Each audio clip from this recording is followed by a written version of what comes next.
Bonjour à tous et bienvenue dans ce tutoriel sur le HTML5. Alors nous sommes dans le deuxième épisode qui va concerner le début des bases du HTML5 après une petite introduction. Alors qu'est-ce qu'on a vu dans l'épisode précédent? Alors on a vu tout simplement le principe de balise, c'est-à-dire que on a une balise ouvrante qui comporte le nom de la balise, une balise fermante qui est précédée, le nom de la balise est précédé par un slash, et à l'intérieur on a le contenu, le bloc contenu correspondant à cette balise. Et on a également un deuxième type de balises qui sont les balises simples, c'est-à-dire qui se passent à un moment précis comme le placement d'une image ou d'un retour à la ligne. En exemple de balise autre que le retour à la ligne et l'image, on a par exemple la balise de paragraphe qui utilise une balise double, c'est-à-dire qu'on a un début de paragraphe, P, et une fin avec slash P, et dedans on a le bloc contenu du paragraphe. Ensuite on a vu comment tester son code en le rentrant dans Notepad+, et en le testant dans le navigateur, en voyant l'effet que ça peut donner. Ensuite on a vu comment fonctionnent les attributs, c'est-à-dire qu'on a des attributs obligatoires, qu'on doit placer obligatoirement dans les balises pour que ça soit valide et que ça fonctionne correctement. Mais on a également des attributs facultatifs qu'on n'a pas encore vus et qu'on ne verra pas encore dans cet épisode, mais qu'on verra pas trop loin afin d'un peu appliquer ces histoires d'attributs. Alors pour exemple on a vu la balise image qui a deux attributs obligatoires qui sont l'attribut src et l'attribut alt. Si vous ne savez plus à quoi ils correspondent, je vous invite à aller rejeter un coup d'œil à la vidéo précédente. Nous avons également parlé des structures d'une page HTML avec le commencement d'une page par le doctype, la déclaration du document, mais également avec les balises HTML, head, body, etc. afin de bien structurer notre document HTML afin qu'il soit valide également W3C. Voilà, la dernière chose qu'on a vue, c'est la validation de son code avec le validateur. Dans cet épisode, maintenant, qu'est-ce que nous allons voir? Alors nous allons commencer par un petit exercice d'application afin de mettre en application ce qu'on a vu dans l'épisode précédent, puisque ça fait un petit moment depuis le temps que j'ai sorti la précédente vidéo, donc on va un peu se remettre dans le bain avec un petit exercice. Rien de compliqué, hein, c'est juste pour s'y remettre. Nous allons aborder l'encodage, ou une petite introduction sur l'encodage afin de vous parler d'une nouvelle balise. Nous allons parler également du respect de la hiérarchie, puisque c'est important de respecter en HTML une hiérarchie des balises. On ne peut pas faire n'importe quoi, sinon ça crée des problèmes et c'est surtout non valide avec le validateur. Ensuite nous allons aborder pour finir les listes à puces, qui sont des listes avec des petites puces qui précèdent chaque ligne afin de lister des éléments. Nous allons voir par exemple une liste de courses. Alors commençons par un petit exercice d'application. Alors qu'est-ce qu'on va faire dans cet exercice d'application? Eh bien tout simplement, ce qu'on va essayer de faire, c'est ceci. Comment on peut arriver à produire cet élément? Alors je vous laisse faire, je vous précise juste qu'on a un paragraphe global avec un retour à la ligne avant la mise du lien de source de ce texte. Alors je vous dis tout de suite, hein, vous embêtez pas à recopier tout le texte, mettez quelques mots, c'est juste pour l'exemple, hein, le principe c'est pas de recopier tout le texte, c'est de placer correctement les balises. Voilà, donc je vous souhaite bon courage et je vous retrouve juste après, là, dans quelques secondes. Vous pouvez mettre pause à la vidéo le temps que vous le faites. Pour la suite, la correction. On se retrouve donc pour la correction de l'exercice, un exercice assez simple, donc on va voir, j'espère que vous avez réussi. Sinon, vous pouvez réessayer avec d'autres choses, hein, faire des tests. Ou si vous n'y arrivez vraiment pas, m'envoyer un commentaire. Alors, on va voir tout de suite la correction. Alors, tout simplement, en premier lieu, il faut déclarer son document HTML avec un doctype pour que votre navigateur, enfin le navigateur de celui qui va regarder, ou le vôtre, hein, puisse savoir qu'il va afficher du HTML, et en l'occurrence du HTML5. Ensuite, on a la déclaration du début et de la fin du document avec les balises HTML et /HTML. On a les deux blocs classiques head et body pour l'entête et le corps de la page, donc l'entête qui va contenir les informations concernant la page et le corps de la page qui va contenir ce qui va être affiché. Dans la balise head, on a la balise title avec title et /title qui va permettre de mettre le titre. Donc je l'ai nommé, ce document, le titre du document, je l'ai nommé le HTML5, puisque le paragraphe que je veux marquer après concerne ce langage, enfin concerne le W3C d'ailleurs, je pense. J'ai plus trop fait attention. Alors, dans la balise body, on a le paragraphe avec balise P/P.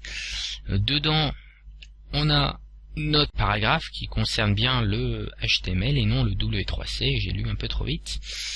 Et on va citer donc la source après un retour à la ligne, donc avec la balise BR, qui est une balise unique, donc on n'oublie pas le slash ici, qui va permettre de faire un retour à la ligne afin de marquer la source qui est un lien avec la balise A, qui a un attribut obligatoire qui est l'attribut href, qui renseigne le lien vers lequel doit être amené celui qui clique sur le lien.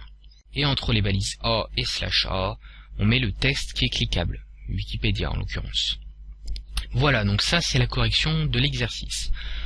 Vous avouerez c'était pas trop dur, c'est qu'on n'a pas vu énormément de choses, on va en voir un peu plus dans ce tutoriel là, mais ça va pas être suffisant et il va falloir apprendre diverses choses dans des épisodes suivants. On va acquérir au fur et à mesure des nouvelles balises, etc. Mais on va y aller tout doucement afin que tout le monde puisse assimiler correctement toutes ces balises. Alors, l'encodage, à quoi va nous servir l'encodage? Alors l'encodage, il va nous servir à faire des sites qui vont pouvoir comporter des caractères qui sont autres que ceux de l'anglais en fait, ou de caractères généraux. Là, principalement, c'est quand vous faites un site international. Alors, il existe beaucoup d'encodages différents. Je vous mettrai un lien dans la description de la vidéo vers un article qui montre comment choisir son encodage. Ici, je vais vous parler de comment mettre l'encodage UTF-8.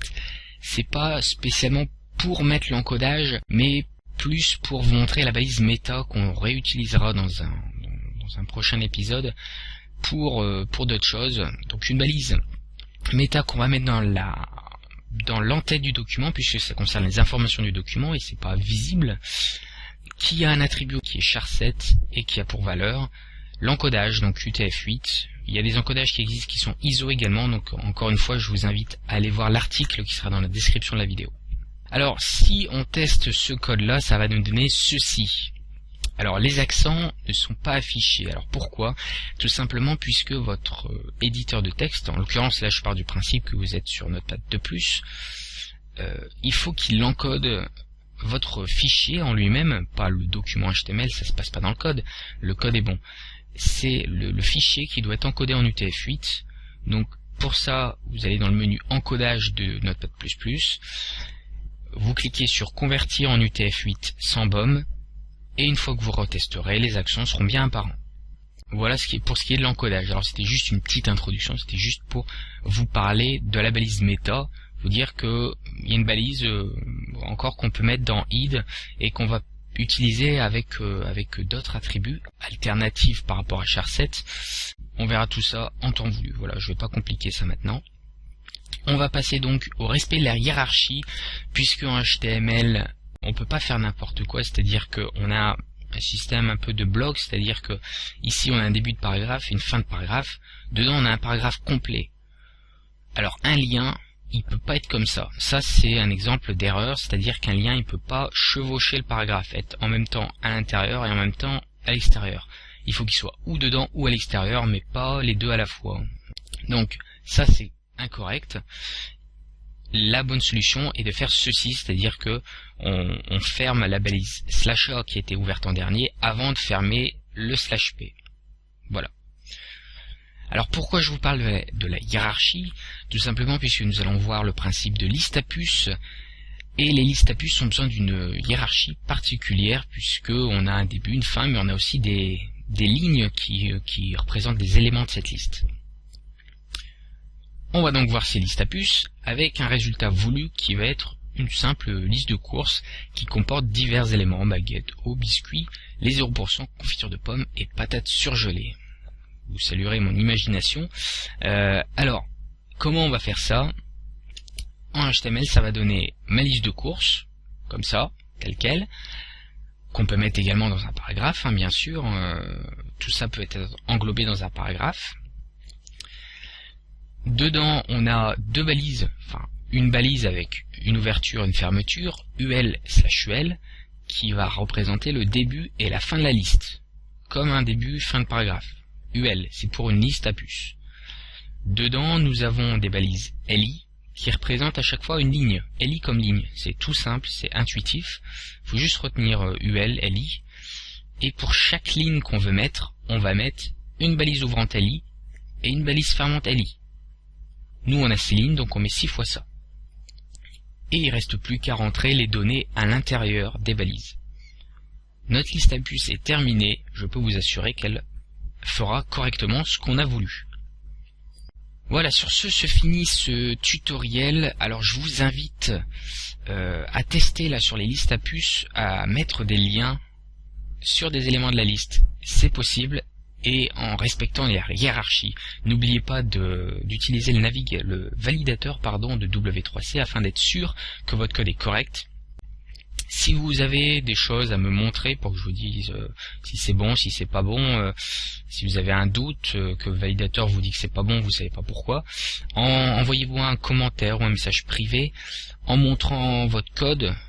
Bon, plutôt un message privé pour les longs codes, pour éviter d'avoir des commentaires, je sais même pas s'il limite. J'essaierai de vous dire au maximum ce qui va pas dedans. Je vous invite à faire beaucoup de tests. C'est comme ça que vous allez apprendre à utiliser l'HTML5. Et je vous dis à bientôt pour la prochaine vidéo avec toujours plus de balises à apprendre et de principes, puisque HTML5 c'est simple, c'est intuitif, mais il faut quand même savoir quelques trucs qui après vous sembleront bateaux. Voilà, donc sur ce, je vous dis à très bientôt pour le 3e épisode qui viendra prochainement.